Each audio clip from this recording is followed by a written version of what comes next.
Gawa po tayo ng ube cheese disal. Dito po sa Lloyd's Kitchen Channel kung kayo po ay interesado sa business ideas, bakings, cooking at Cordilleran cuisine, mag-follow lang po kayo dito po sa ating page dito sa Lloyd's Kitchen Channel. Magsimula na po tayo. Kailangan po natin ng 1/4 teaspoon ng ube violet food coloring.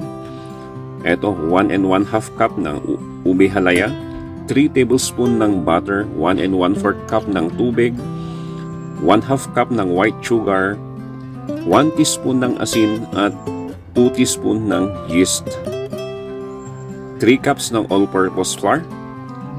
Ang una nating gagawin, paghaluin natin yung mga dry ingredients, ganyan po.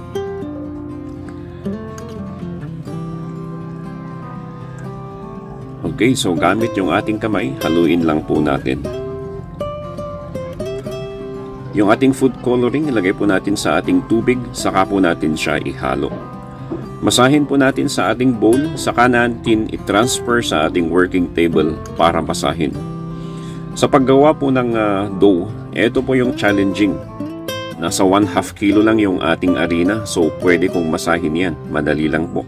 Pero kung maramihan po, kailangan po ng makina. So linagay ko na po yung aking butter sa aking masa. Pagkatapos po siyang nag-incorporate yung mga dry and wet ingredients.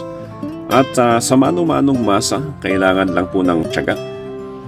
Mga 15 minutes po natin itong mamasahin. Ganyan po. Gamitin po yung likod ng inyong palad. Yung dito po sa ating palm. At patuloy lang po nating masahin hanggat mag-incorporate lahat yung mga dry and wet ingredients. Ganyan po. At pagkatapos po natin siyang masahin, i-rest po natin siya ng 15 to 30 minutes. Lagyan po natin ng plastic o kaya takpan lang po natin. At nagtusta po ako ng mga old na mga tinapay. Linagay ko lang siya sa oven for 15 minutes na naka-on yung aking oven. Saka ko siya pinatay. Now, nung lumamig po yung oven, yan po, naging crunchy na po siya. At yan ang gagamitin nating breadcrumbs. Durugin lang po natin. Yan. At kailangan po natin very fine yung kanyang pagkakadurog. So, ang gagawin lang po natin dyan, kumuha po tayo ng strainer at i-strain po natin siya. Ganyan po. At yung mga maliliit na particles, yan po yung ating kailangan. Etong mga malalaki, durugin pa po natin yan. Okay, yan po yung ating kailangan.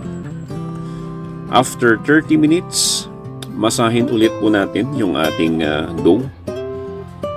So, mamasahin ko to po for about 10 to 15 minutes hanggat po maging elastic yung aking dough.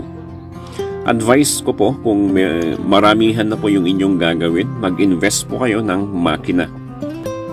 Okay, so maganda po itong business. Pwedeng binebenta sa mga Grab or kung meron po kayong mga sari-sari store, pwede nyo po itong isama. Okay, so handa na po tayo sa ating pagkakat. Bilugin lang po natin yung ating dough para maganda po yung kanyang cutting. Ganyan po.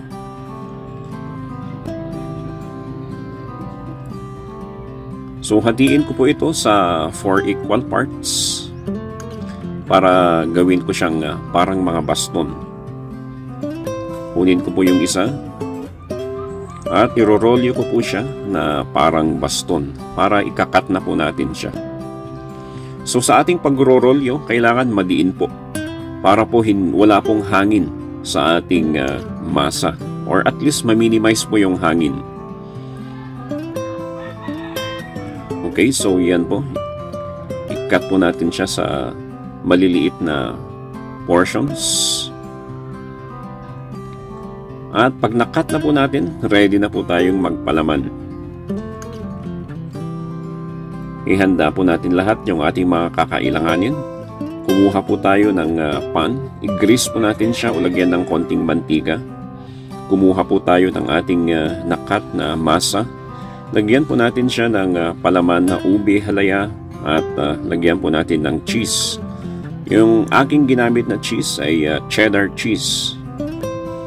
At ilak ko lang po siya ng ganyan. I-press ko po siya. Saka ko po siya ilagay sa aking breadcrumbs na ginawa. At ganyan po ang gagawin ko sa lahat ng aking mga dough.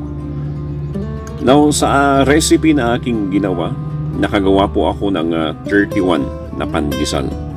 Now, depende po kung gaano kalaki ang inyong gagawin. So, eto po, approximately, nasa 30 to 40 grams. I-preheat po natin yung ating oven for 180 degrees for 15 minutes. At paalsahin po natin yung ating mga minasa. Saka po natin siya i-bake for 20 minutes. Iyan po ang ating ube cheese desal.